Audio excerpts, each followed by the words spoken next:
안녕하세요. 네이버 블로그 사기암 자연치유 체험기를 운영하는 지혜와 성실입니다. 제가 이제 암에 걸려서 이렇게 병원에서 얘기했던 것보다 길게 살고 건강하게 살고 있으니까 많은 사람들이 뭘 먹었냐고 굉장히 궁금해 하세요. 그런데 뭘 먹느냐가 중요한 게 아니라 저는 뭘 먹지 말아야 할 것부터 먼저 암 환자들이 가렸으면 좋겠다는 생각을 하거든요. 사실상 우리 주변에는 자연식품도 굉장히 많아요. 먹을 게 많습니다. 근데 어떤 분들은 뭘 먹어야 되냐, 먹을 게 없다 막 걱정을 하시길래 먹지 말아야 할 몇 가지만 빼면 나머지 다 먹어도 되는데 그런 생각을 하게 되거든요. 그래서 제가 책에서 보고 저는 처음부터 암이라는 진단을 받았을 때 처음부터 자연치유를 했습니다. 근데 어떻게 자연치유를 했느냐면 제가 40대 때 제 남편이 몸이 좀 안 좋아서 뉴스타트 요양원에 가서 한동안 이렇게 입원을 했었는데 제가 그때 거기 가서 같이 지내면서 거기서 나오는 음식을 먹어보면서 건강한 음식은 이거구나 하고 그때 먹어보면서 알게 됐거든요.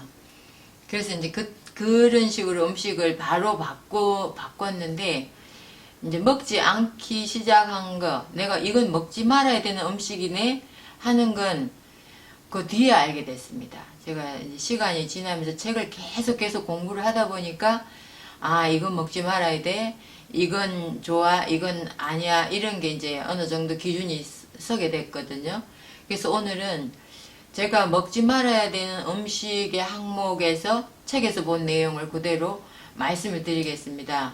근데 이걸 모든 암 환자가 이걸 먹지 말라는 건 아니기 때문에 우리 암 환우님들은 각자가 좀 판단해서 드셨으면 좋겠습니다. 그 중에 제가 먹지 않은 음식 중에 첫 번째가 육류입니다. 육류. 항암을 하는 사람들은 너무 그때 항암을 할 때 힘들기 때문에 육류를 먹기를 권한다고 해요. 근데 많은 책에서 많이 또 암에서 벗어난 사람들이 먹을거리에서 육류를 배제한다고 나와 있거든요. 그래서 육류는 소고기, 닭고기, 돼지고기를 다 먹지 않습니다.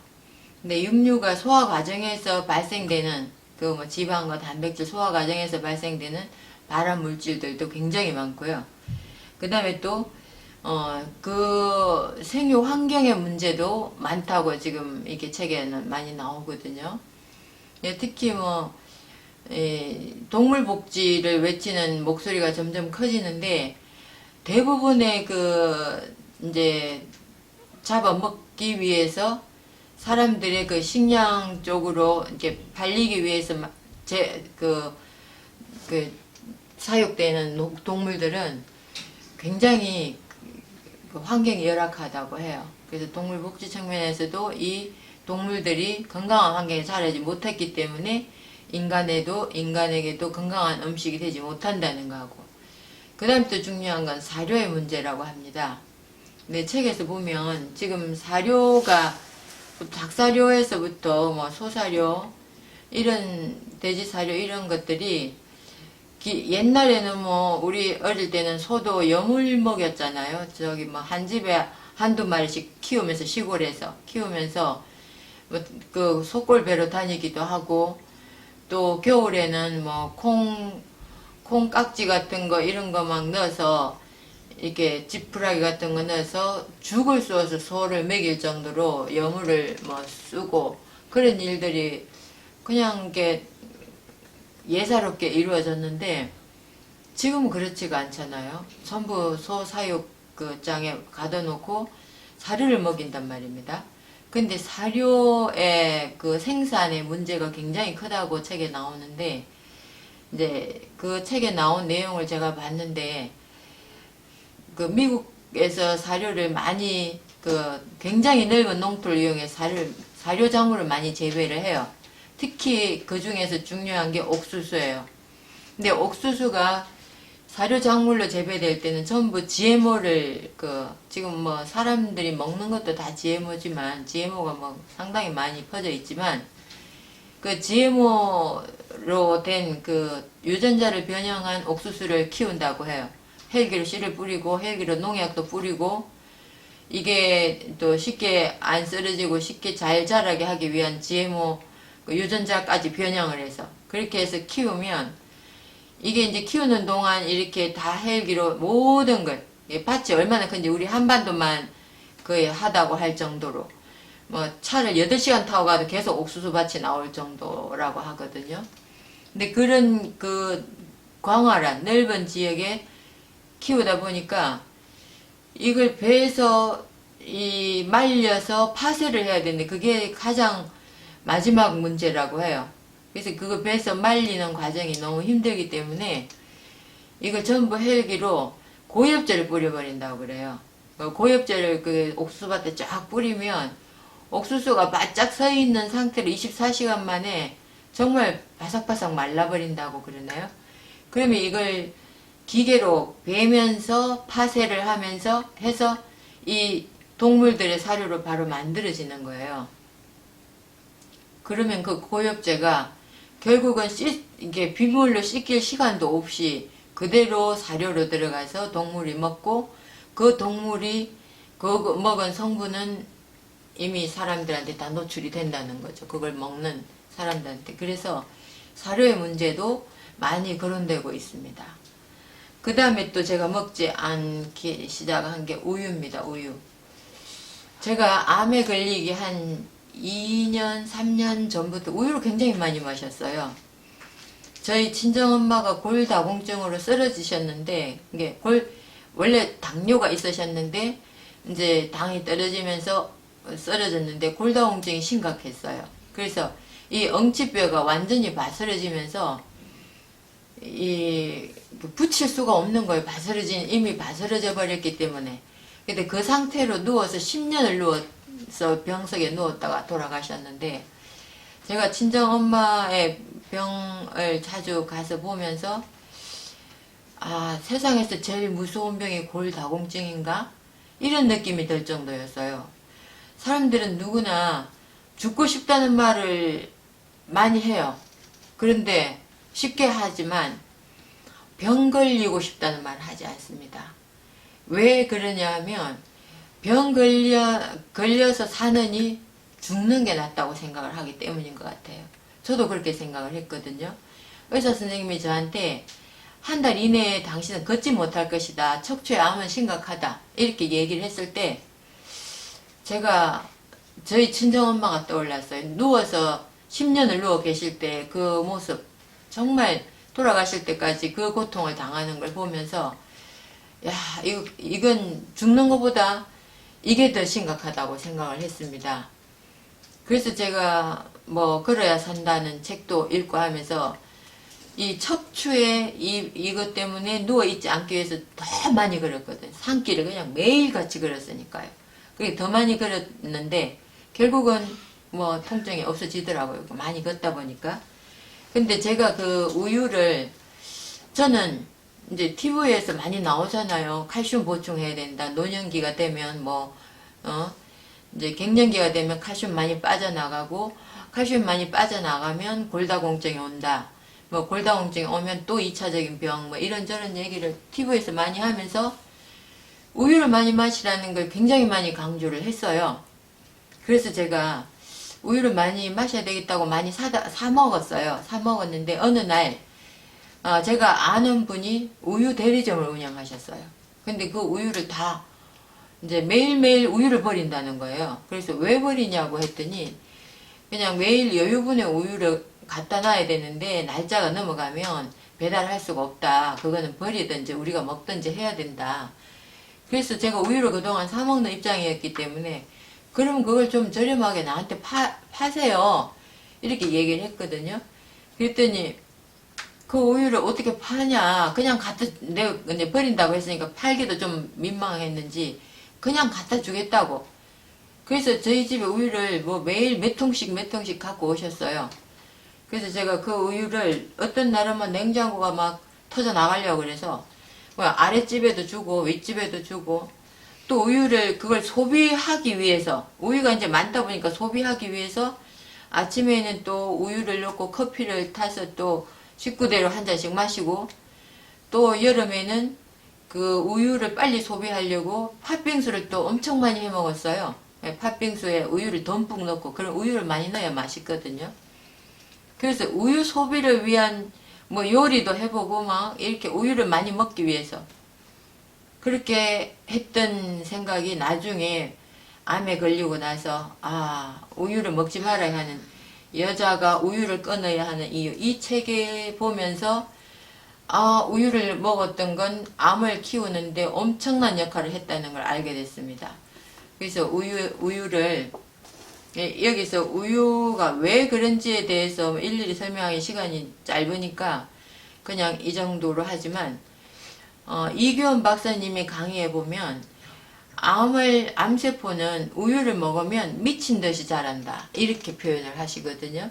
그래서 암과 우유는 굉장히 밀접한 관계가 있다고 저는 생각을 하고 특히 우유에 들어가는 호르몬제 그러니까 우유를 많이 짜내기 위해서 그냥 놔두면 이제 소의 우유는 출산하고 어느 정도 사람이나 모든 동물이 마찬가지겠죠. 출산하고 어느 기간만 우유가 젖이 생산이 되지 영원히 생산되지 않거든요. 그런데 소의 젖을 오랫동안 생산하기 위해서 계속 호르몬제를 주입을 한다고 해요. 그러면 그 호르몬제가 어디로 들어가냐? 우유 속에 다 나오기 때문에 그 우유를 마신 아이들은 성조숙장에 걸리고 또 성인들은 전립선암, 유방암, 그리고 특히 호르몬 계통의 암에 걸리기 쉽다 이렇게 나옵니다. 그래서 뭐 낙농가에서는 굉장히 불만스러운 내용일 수 있지만 책에 나오는 내용을 저는 얘기를 했을 뿐입니다.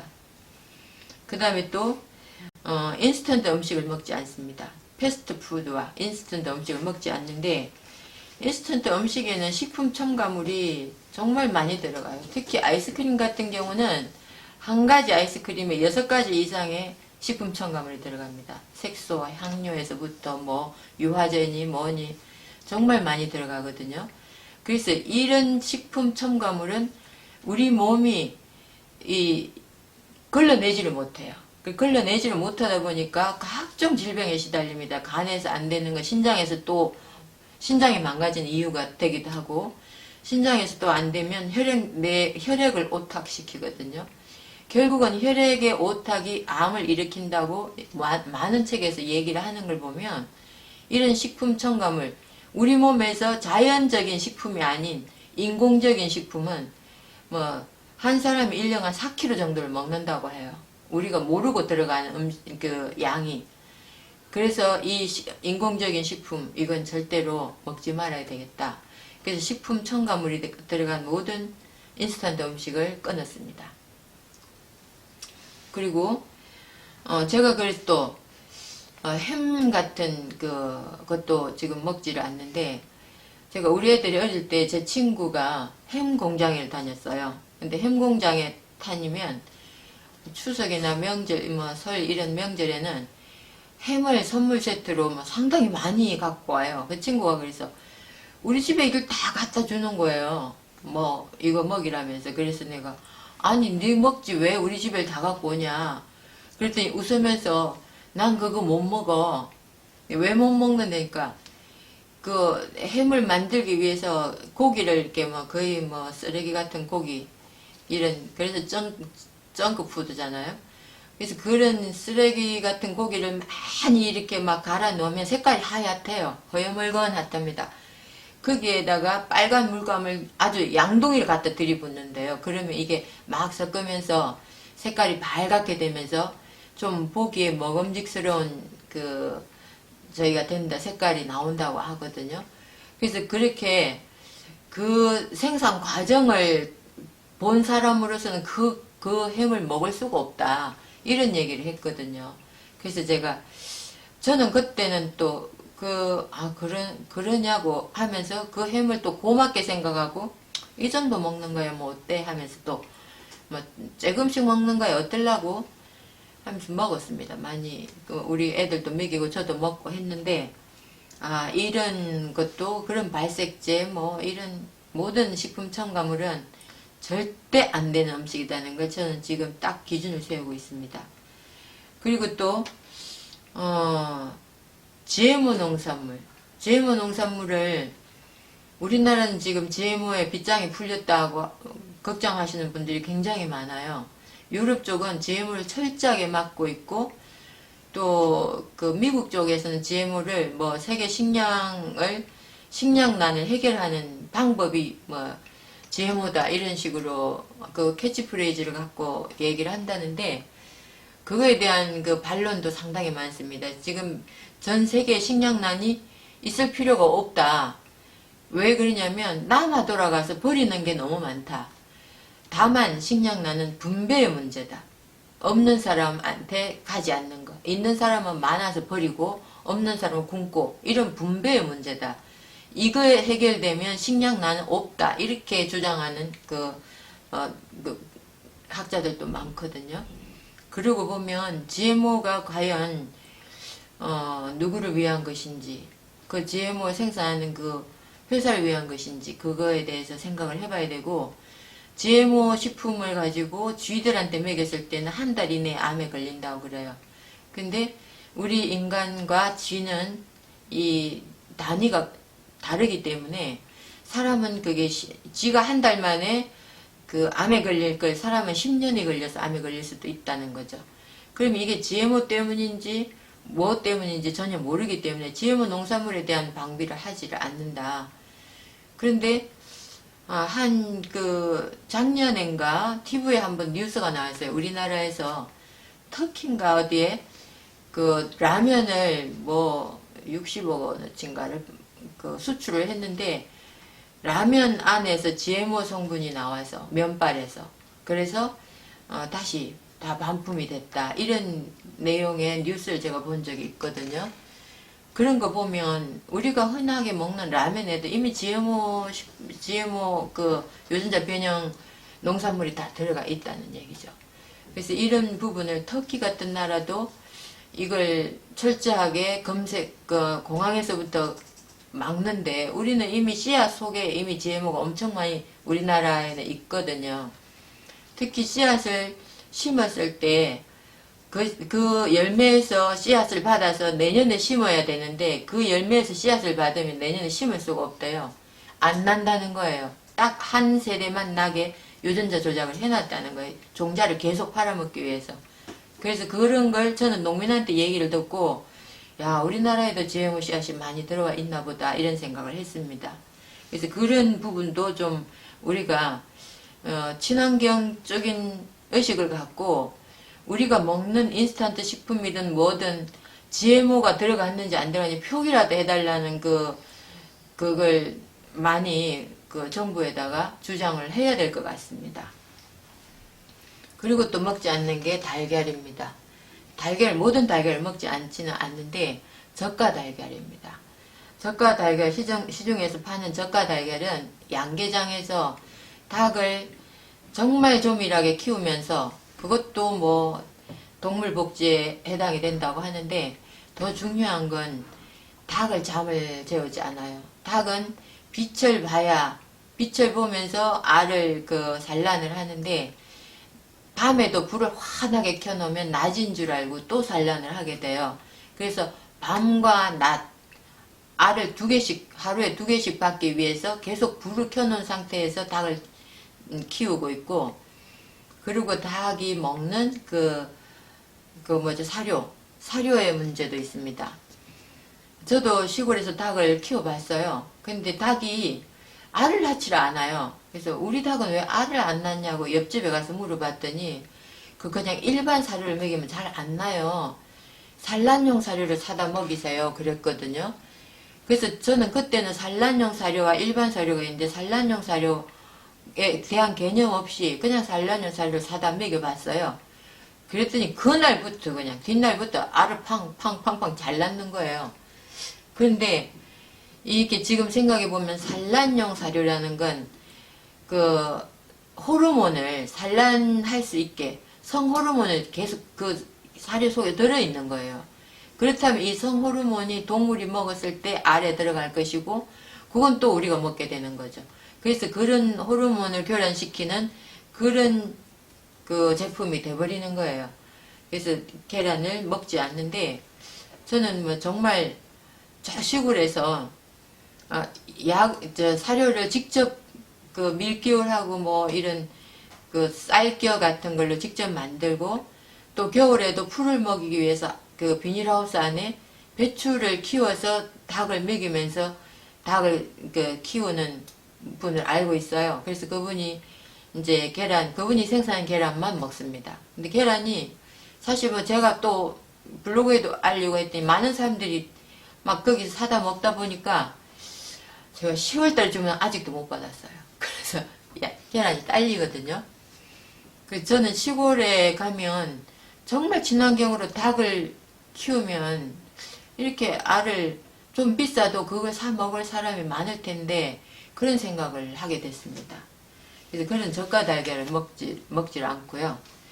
그 다음에 또 달콤한 빵을 먹지 않습니다.